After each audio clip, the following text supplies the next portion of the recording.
Welcome to Samba Samba. Enjoy the video. In this video, I will explain how to claim the child tax credit. This valuable credit helps many families reduce their tax burden. To qualify, your child must meet specific age and relationship criteria, and your income must fall within certain limits. You could potentially receive up to $2,000 for each qualifying child, providing significant financial relief. To determine if your child qualifies, they must be under 17 years old by the end of the tax year. They also need to have lived with you for more than half of the year, meeting the residency test. Additionally, your adjusted gross income must not exceed certain limits, which vary based on your filing status. To claim the child tax credit, you will file Form 1040 and attach Schedule 8812, credits for qualifying children and other dependents.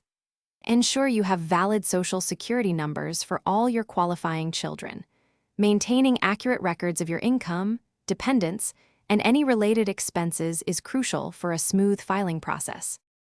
Remember to account for any advance payments of the child tax credit you might have received, as these will reduce the amount you can claim. If your tax situation is complex, consider consulting a qualified tax professional for personalized advice. They can help ensure you maximize your benefits. Also, check the description for a link to Darn Tough Socks and other great deals. Taking these steps will help you confidently navigate claiming your child tax credit. Thanks for watching. Consider subscribing if we helped you.